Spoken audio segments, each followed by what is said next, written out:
Bonjour à tous et bienvenue dans cette nouvelle vidéo. Alors aujourd'hui je vous propose une review complète du Samsung Galaxy A15 5G, un smartphone abordable mais puissant qui supporte la 5G.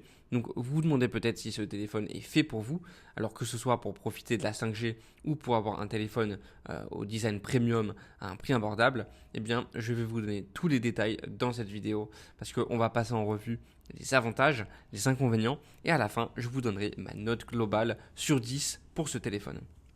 Mais bien sûr, juste avant de commencer, je voulais vous dire que si vous êtes intéressé par ce produit, j'ai mis un lien affilié dans la description de la vidéo. Ce lien vous amènera directement à la page Amazon du produit. Donc si vous voulez me soutenir, n'hésitez pas à passer par ce lien pour faire votre achat. Allez, c'est parti. Alors, déjà, on va voir les avantages du Galaxy A15 5G. Et le premier avantage, c'est la compatibilité 5G à prix abordable. Parce que le premier gros avantage du Galaxy A15, c'est son support de la 5G à un prix très compétitif. Et ça en fait un des téléphones les moins chers sur le marché à offrir cette connectivité, vous permettant de profiter de la vitesse ultra rapide sur les réseaux de nouvelle génération. Deuxième bon point, l'écran 90 Hz, parce que là, le Galaxy A15 5G est équipé d'un écran de 6,6 pouces avec un taux de rafraîchissement de 90 Hz, et ça offre une fluidité appréciable lors de la navigation des jeux ou du visionnage de vidéos. La différence avec un écran classique de 60 Hz est notable, surtout pour ce prix-là. Ok, ensuite on va parler du troisième bon point qui est la batterie. Parce que Samsung a équipé ce modèle d'une grosse batterie assurant ainsi une autonomie d'au moins une journée et demie en utilisation normale. En combinant cela avec l'efficacité de la puce, vous pouvez obtenir un smartphone qui tient la route vraiment bien sur la durée.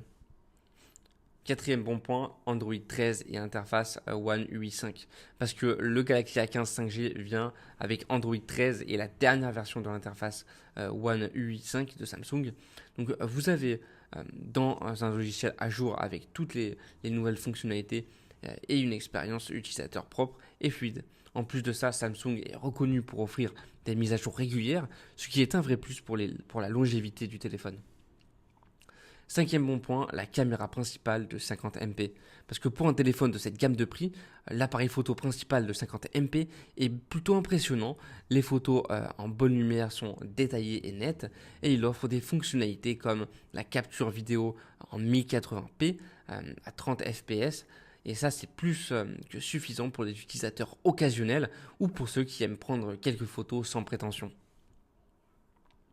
Ok, alors maintenant nous allons voir les inconvénients. N'oubliez pas que j'ai mis un lien affilié dans la description de la vidéo si vous voulez acheter ce produit. Allez, on passe maintenant aux inconvénients. Et le premier inconvénient, c'est déjà les performances limitées pour les gros utilisateurs.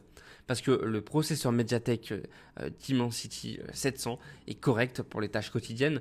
Mais si vous cherchez à utiliser des applications gourmandes ou à jouer à des jeux avec des gros graphismes, vous pourriez rencontrer des ralentissements.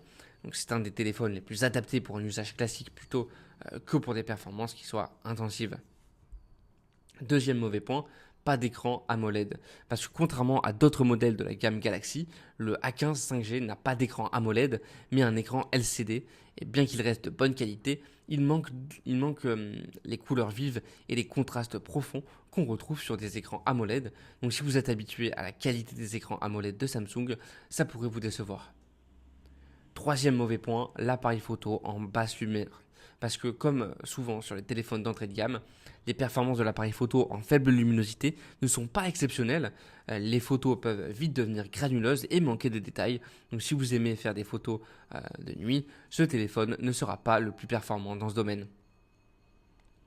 Ensuite, dernier mauvais point, il n'y a pas de charge ultra rapide parce que bien que la batterie soit un avantage, la vitesse de la charge n'est pas exceptionnelle.